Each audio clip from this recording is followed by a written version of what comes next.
You're listening to the Procuretech Podcast, your weekly show for all that's cooking in the digital procurement space. Yes, we've got the hottest startups, thought leadership and conversation from visionary industry experts, and definitely no stiff corporate content. I'm your host, James Meads, procurement pro, digital nomad and Procuretech fanboy. And now, here's this week's show.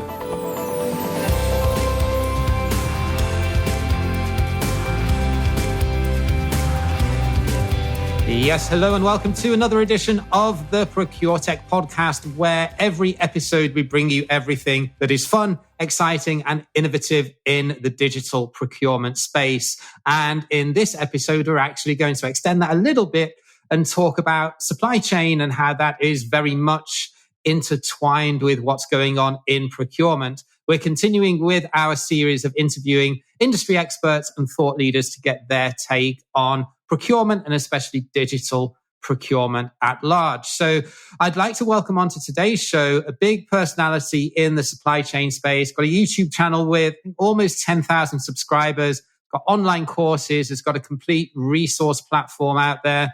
Dr. Muddassir Ahmed, or the SCMDOJO as you go by these days. Welcome to the show. Thank you very, very much, James, for having us. And I would like to say what you have done with procurement software and Procuretech in general. It's pretty inspiring. Happy to be here and let's talk about our favorite topic, which is supply chain procurement and technology. So thank you for having me. Great introduction. And you're the first, let me say, British person who announced my name very correctly. So well done for that. I grew up close to Birmingham, so I had plenty of practice. Yeah. So how did you get into what you're doing now? Because you like me have got a background in corporate. So maybe just walk us through a little bit of your sort of work history into how you got here, and then we can dive in and talk a little bit about procurement and supply chain tech. Yeah, cool. I think the quick journey would be, did my engineering, like most people in subcontinent, want to study abroad, went to Sweden, did my master's management of production and supply chain. This is where I got to learn what I basically like supply chain in general. Then got my PhD scholarship to UK, Lancaster, and basically I went to Manchester, Bolton, and then they moved me to Birmingham. So I spent 12 years in Birmingham. I have a house. So I work for a company called Eaton. So I'm a hardcore supply chain manufacturing guy, right? Eaton, and they're automotive, aren't they? Or exactly. a lot of it automotive, electrical, aerospace, hydraulics. So I almost work in all the divisions, right? So they were, I think, one of the best companies I work for. Actually, I only work for two companies, so they're very good to me. I'm essentially an Eaton product, if you ask me. Very hands-on supply chain people, so learn all the art of manufacturing there. Basically, I started as literally a demand planner, materials manager, supply chain manager, division supply chain manager. So I've done all the job. Even I worked on as a manufacturing manager. So the point is, doing all that, I did my PhD. So I didn't have time to do anything. Once I finished in 2015, I realized the content of the supply chain is pretty archaic in nature. But at that point, the content on, if you take fintech or digital marketing, was pretty attractive. Like they write, how to, optimize your website, or, 12 tips how to become, Instagram star and things like this. And I'm thinking, I like this style because, you have to be more, punchy list. So if you see all my blogs, it's very list, 18 ways how to reduce inventory, 7 ways how can you improve a demand forecast. And you remember all that kind of stuff. So I'll start with a blog named Muddassirism, with the intentions to help people. And then it's resonate with people because it's again, bite-sized content, right? So one of my Eaton bosses moved to Dubai, and he took me as a, head of planning and operations. So I was working for Bridgestone. And I changed my brand name. And because Muddassirism was very personal and lot other people wants to basically focus. So I changed the name in July 2018 to SCMDOJO. So supply chain management. Dojo is a Japanese word which means place to stay and meditate. Because that's what we do. We want to help our supply chain community is to give them knowledge content, tools, best practices, basically to help them survive and thrive. So we are not the hero, you are the hero, and we are a guy to help, right? So that's our whole vision and mission here. So change the name, and then I like this. I want to do this as a full time, but I don't know how to do business. But I continue to create content, started a YouTube channel in, I think, 19. Thanks to COVID, it hasn't really gone up. So right now, I think SCMDOJO is one of the, I think it's top 10 website traffic wide. We get 50,000 people every month. In fact, our YouTube channel is growing, as you said, about 10,000. And our core competency is supply chain content, right? So we have a full-time videographer almost full-time content writer. I'm fully focused on content. We're developing a lot of, let's call it best practice and tools. We're going to talk about that, is to help the supply chain community to do better, to be better, and to be more successful. So that's our vision and mission. That's how we ended. So last year, I took the biggest probably risk of my job. I have a very well-paid job. I was head of planning. People think I'm crazy, right? Because you got to do something crazy to fulfill your dreams. You only live once, right? So left my job. There's only two people I have to convince, which is my mother and my wife. I convinced both of them, and they allowed me to take a risk. And hopefully, with the support of people like you and supply chain community, I hope that SCMDOJO will survive and continue to serve you. Yeah, and the one tip, and for someone that's done that as well, when was it? End of 2018, I did it and did a bit of freelancing in between. But the one tip that we can give anyone is make sure you've got some savings, right? Because it takes time. It definitely takes time. So with what you're doing now with SCMDOJO and with all of the content that you've created and over the time that you've had in corporate, how has procurement or perhaps wider supply chain technology impacted you both in the corporate world and with what you're seeing now with what seems to be now a flurry of startups, especially since about 2016, 17 coming into the space and disrupting what's been out there for years and years? So I have a theory here, and I think the supply chain technology space, if you compare with digital marketing of fintech, we are a decade behind, minimum decade, could be 1.5 decade behind, right? Which is not a good thing. And I actually, and I get criticized sometime by the big ERP provider, like I would say all the big ERP providers like Oracle or SAP have single-handedly slowed down our progression, right? Because they almost capture between four of them 80% of the market, right? If you could start, SAP HANA is still not accessible to people. We should be on cloud 10 years ago. Anyway, but by this, I think people realize that supply chain need to go on a digital platform, and then the $87 billion have been invested in last basically 5 years. But the downside of that is most of them is done by the people who are not really supply chain people. They are software people, right? With all due respect, they are very, very good at making very good software. And I'm almost an advisor and consultant to few of them already when I promote all of them. But they are not because the difference between fintech and digital marketing, you can almost do a SaaS software which can be used by most of the companies. Supply chain doesn't work like that, right? The thing is, every supply chain, even though the basic tools and processes are pretty fixed, but it's very vertical driven and it's very customized to their own business model, right? So it takes a bit of consultation to get to the point the software, whatever you're generating, is there. So to answer your question, I think the most of the corporates for me, is 10 years late, but better late than never. But because of the flurry, what happened is there isn't a good guide available that which software to use, how to use it, what to customize, right? Because everybody wants to go this SaaS route, but SaaS, so there's, as you know, you're into procurement space. There's two kind of model. You go 100% SaaS, which is you drive a lead, do the freemium model and get them used, or you go enterprise consulting model, which is generally used by the ERP players, right? Yeah. I think that what supply chain needs is something in between. You can't go full SaaS and you can't go full enterprise, because enterprise takes millions of dollars, 20 consultants, and not everybody have a budget, right? So we need to do that. So the need is there. So there's two problems, says.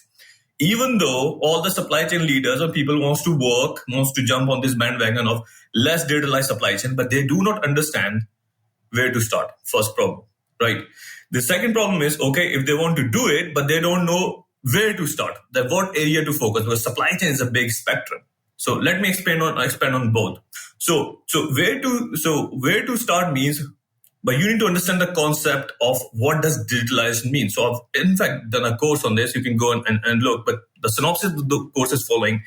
There's a difference between digitalization, and digital transformation. An easy thing, you can take any paperwork process, let's call it your packing list or bill of lading and stuff. You can digitalize it, that you can send through emails or DocuSign and all that.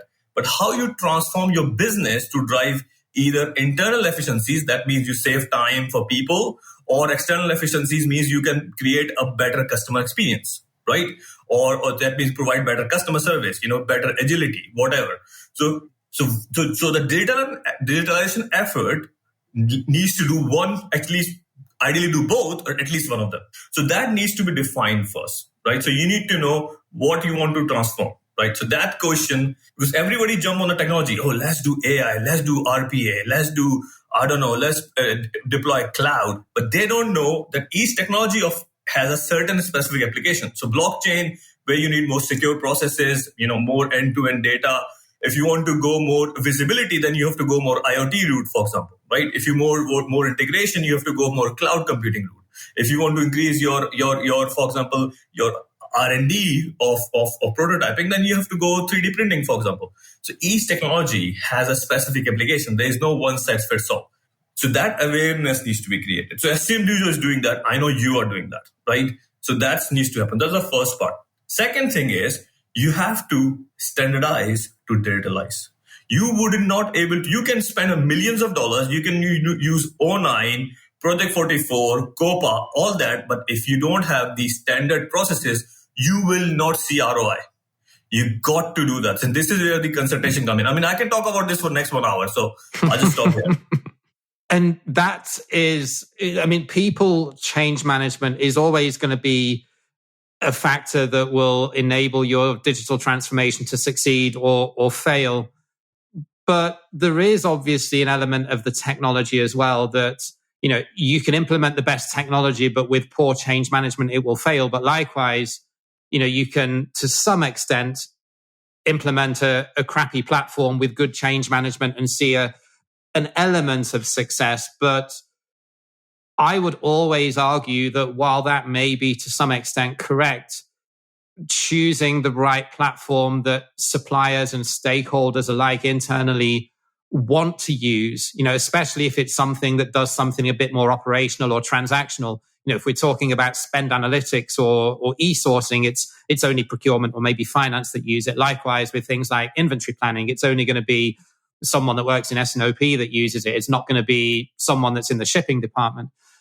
UI and UX is a major thing here, isn't it? And you hit on it a lot about the ERP platforms not being particularly innovative and maybe stifling some of the technological developments.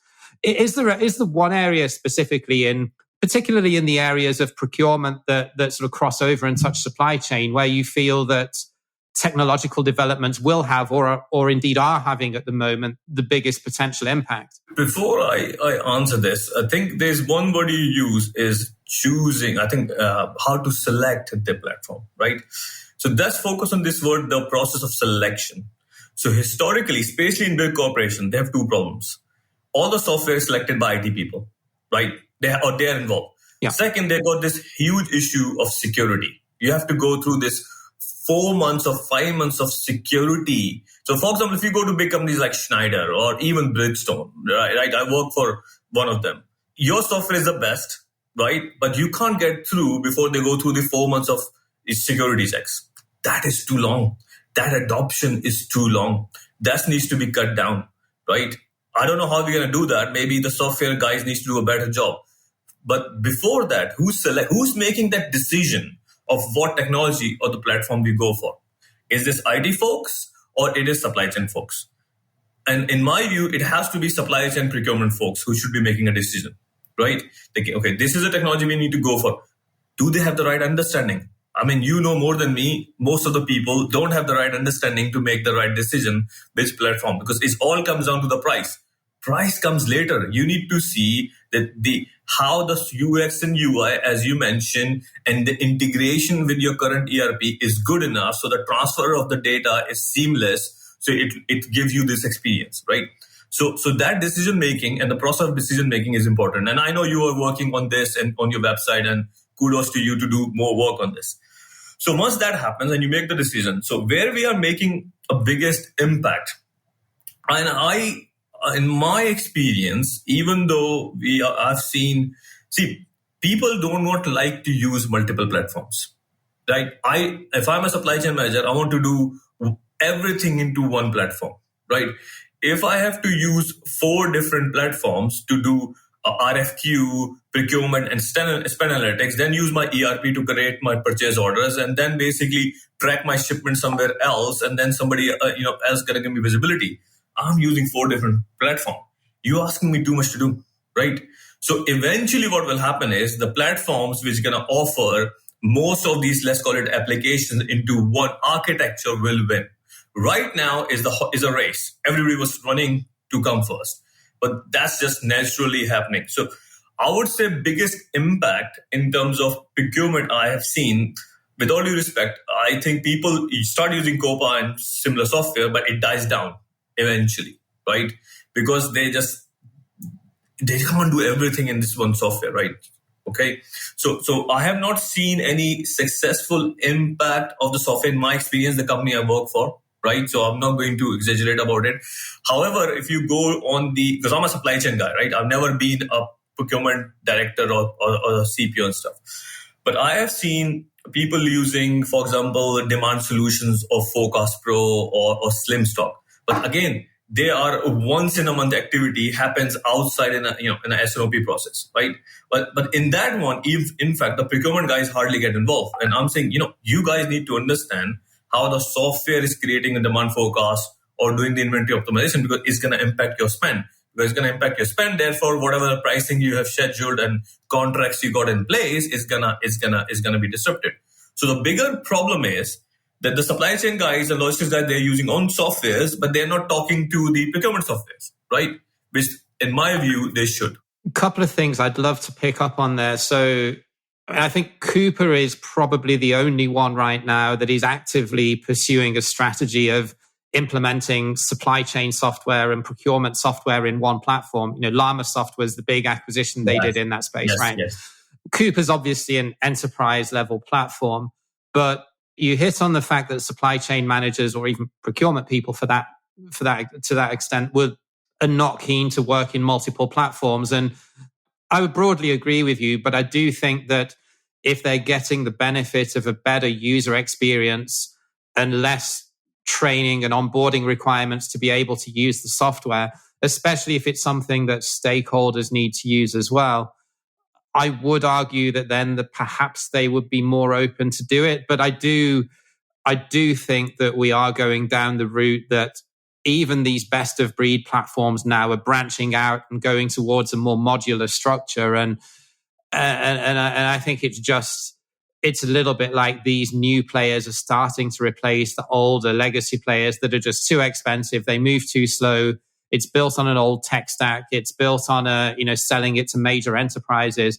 I just think it's starting to trickle down more now, and that tech is more accessible to, the audience that I tend to go after, which is, medium-sized businesses or smaller businesses that don't have the budgets to buy something like a Cooper or an Ariba or a Jagger or any of these big enterprise suites. And I do agree with you that same problem is going to happen, that users are going to demand that the software has more functionality so as they don't need as many platforms. But nonetheless, I do think the price point is coming down too.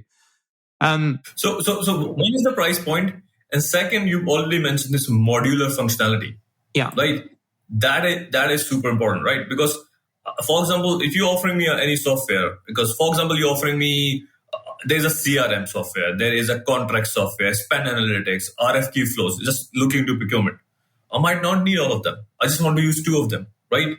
But why are you giving me the whole shebang where I just need 2 of them? Secondly, I just don't want to use all of them. Maybe I do my RFQs every month, but my contract management software I use every 6 months or 3 months. I like to use it, but every 3 months.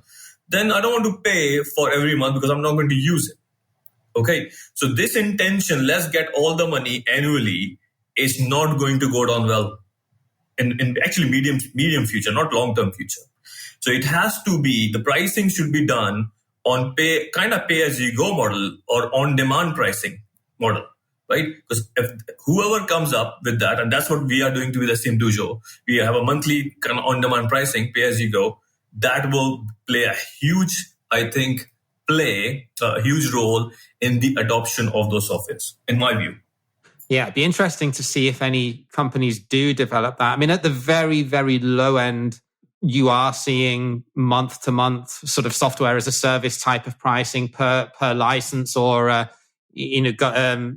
silver, gold, and platinum type of packages, depending on the functionality. Whether we see that come in at the higher end, I'm I'm excited to see that if it does happen, but we will see. Yeah, I'm not convinced it will happen just yet, but let's wait and see. No, but do you see that it has a role to play in terms of adoption? I do, yeah, because I think you're right that, depending on what you want the software to do, e-sourcing is a great example. If, coming from somewhere like Bridgestone or Eaton, if 80% of what you're buying is direct materials, then, you probably don't need a detailed contract management tool, because that's generally for indirect spend, professional services, that type of thing. But you are going to probably need a good demand forecasting and e-sourcing platform and sort of risk management market intel tool, especially if you're sourcing from some more sketchy geopolitical areas with some of your raw materials. So yeah, no, I completely get that. It's being able to cherry pick, even if it means paying a little bit more than if you bought the whole suite, I do think has some legs to it. Absolutely. Yeah. Cool.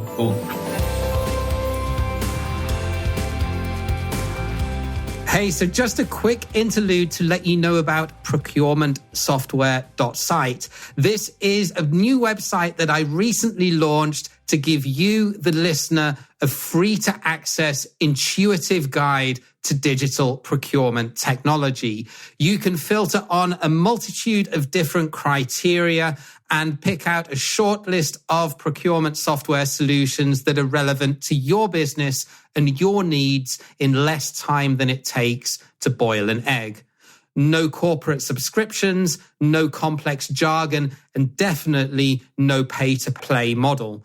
We are a completely transparent, open book, and we really want to get your feedback on what we can really do to make this user experience better and constantly improve so as we're providing value to you. Check out procurementsoftware.site. And now let's get right back to this week's podcast. So just before we wrap this up, just talk to me a little bit about SCMDOJO, because I love what you're doing here, because I think it is challenging some of the more traditional routes of getting an education or of getting a qualification, in this space, with a lot of the content, and you branching out now into doing sort of online courses and monthly memberships. I do think that it's disrupting what's out there, and that a lot of these industry associations have maybe been caught asleep at the wheel a little bit, because there isn't really what you're doing out there other than, watching YouTube or reading, blogs and content from some of the software solutions providers. So just talk a little bit about your business model and how you think that fits into, the wider topic of educating people that are coming into the industry that are going to have, as you said, a completely different skill set to what someone coming into procurement or supply chain 15 years ago would have. Okay, so in SCMDOJO strategy, I've got 3 levels. I'm going to explain 1 and 2 right now. Phase 1 and phase 2. Phase 3, I don't think people are ready, or I'm not sure I'm ready to explain, but there is there. But let me explain phase 1. So phase 1 is what you just explained. People see us as knowledge platform. They do not see us as a solutions platform. But our tagline is knowledge and solution. There's a reason for that. So right now, you're right. And I think, and I firmly believe, right, since the advent of Google, knowledge should be free. Right? It is free. If you are actually good in Googling, you can almost any topic you want. You just need to spend 3 hours, but you will actually learn a lot, right? What we're trying to do here, we're trying to bring experts in, because I'm not an expert at everything. For example, you're not expert at everything, but there are a lot of people experts. So I spend a lot of money, more than $25,000 of my personal money, to bring experts and creating those courses, which is bite-sized, 1 hour maximum, giving you a knowledge almost for every topic you need. So we have a supply chain measure pathway recorded, procurement measure pathway, logistics measure pathway, which is optimization, and I'm going to personally record SNOP or demand planner pathway. This pathway have modular courses, very much LinkedIn style, but our quality is better than LinkedIn because it's a subject matter expert who is doing it, right? And it's very, very affordable price, right? It's less than basically a cost of a night out. I mean, night out going to cost you more. So it's modular, and it's also you subscribe on a monthly basis. And we have recorded 30 courses. By end of next year, we can have 50 courses, which will make us the biggest library of a supply chain content, right? So if you are a supply chain director and CPO, you can get us in. And in fact, we can tell who has learned it, how much they have learned it, and where they are. The thing is, you can go and pay, with all due respect, SIPS and Apex and have done a great job, not Apex, ASCM now, but you can pay $4,000 to them, but you don't know where they are unless they pass the exam, which is far too late. And by the time they pass the exam, they're moving to a next job. And then all the money you spend is basically only looking good for their CV. So you don't see ROI. In our case, you will see immediate ROI. And it's happening with our customers right now. So we're putting through people. See, courses is one thing, but to develop the competency, which every manager leader will say, yeah, people is our asset and we should develop them. But how you are measuring the ROI and how you actually show. So to develop, I have this 3, let's call it Venn diagram, right? So to develop supply chain capability, you need 3 things. You need to have a core technical knowledge, which is your sourcing, your contract management, your demand planning, supply planning, logistics. Yeah, all that. We have got all of this covered. But the second is the second part is the human skills, I will call it. Your communication, your presentation, how you interact with people, how you manage up, so we have an expert coming in doing that. So you will see a course on communication. You in fact see a course how to improve your LinkedIn profile, because LinkedIn is basically going to make your brand and your company a brand. Yeah. We have a course from one guy who's actually going to tell you how to do a better presentation, because and they are all actually supply chain people who's going to teach you from a supply chain perspective. So that's the second circle we have. The third circle, which is more important right now in terms of the emerging capability, is the digitalization part, right? So as I mentioned, so I have a course on digitalization. I'm going to do 2 more. There's one girl coming in. I'm going to do a course on supply chain network design and what softwares to use. So we are very much focused on the technology part from the beginning. So, which I think gave us the competitive advantage from other, let's call it education content providers. All of these 3 spheres we're gonna give you the, let's call it knowledge content. But this is where not the development finish. Development actually happens by mentoring and coaching, talking to an expert, talking to senior people. So if you go and look at our membership, mentoring and coaching is a part of that plan. So we have a monthly mentoring calls for our all paid members. I personally do it, and I bring in one of my experts to basically answer the question. So we have a call literally on the on the 16th of August, right, where we have a mentoring. It's an open call. You come up with the problem, come up with your issues, and we will try to answer it, right? Because this is how you learn better. The third part we have in development is tools. How you self-assessment where you are. So we have a self-assessment tools right now, literally is for free. You go and pick materials management competencies or warehousing competencies, and it will give you a spider diagram, which consultant basically charge thousands of dollars. It's almost free in our platform. So we're giving everything possible to develop the supply chain competencies. So phase 1 is up and running, but that's not the vision.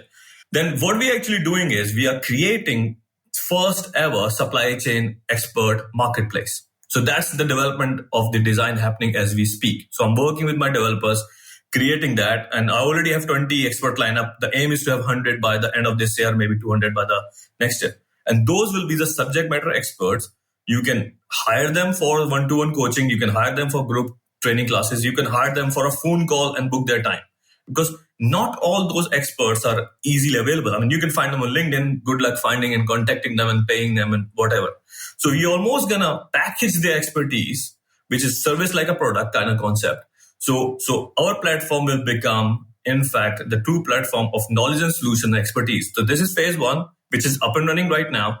Phase 2 in development. Hopefully it will be live end of this year. Phase 3, I cannot tell you as we speak. So that's a bit secret. And for anyone that's done something similar, we all know that developing and launching something like that takes probably 3 times more time than you plan. I've been there. Absolutely.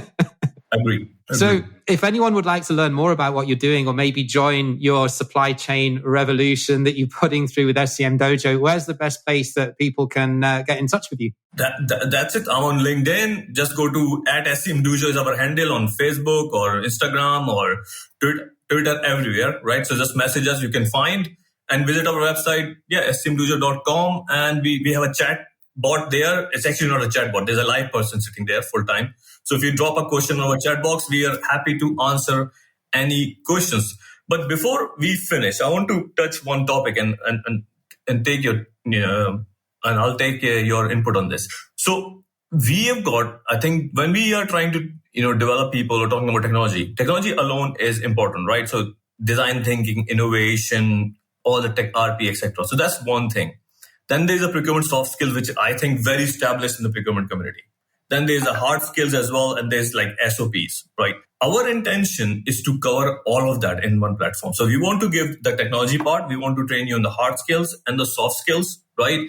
And most importantly, which is, again, allow me to say, this is where we make most money, because the experts and myself are creating best practice, standard policies and procedure, which you can go and download and start using it. If you're a consultant, by all means, you can go and download and buy and customize and sell it if you're good enough to sell it. I don't mind, actually. The point is, that is also the part of the package that you can get these standard best practices and tools. Right now, we got about 29 and we're going to continue to add every month, right? So this is our plan. So if you're listening to this podcast, if you're a procurement expert, supply chain expert, get in touch. And we are, as I said, we are marketplace, means you create standard policies and procedure. You make money, we make money, and help supply chain procurement community. Awesome. And hopefully be able to announce something pretty exciting soon about what we're going to do together in that space, but can't just yet because we still need to put dot the I's and cross the T's. But watch this space.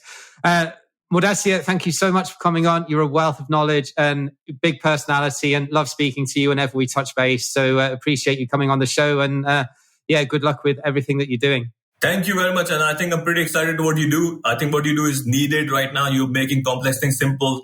So congratulations to the procurement software side. Well done. Thank you for having me. So SCMDOJO, if you want to find out more, we'll link to everything in the show notes. Thank you again for listening to the podcast. We know there are lots of other procurement podcasts out there in this space. Some of them are actually pretty good. So we appreciate you inserting us into your earballs today. Thanks again. Speak to you next time. Until then, take care and bye for now.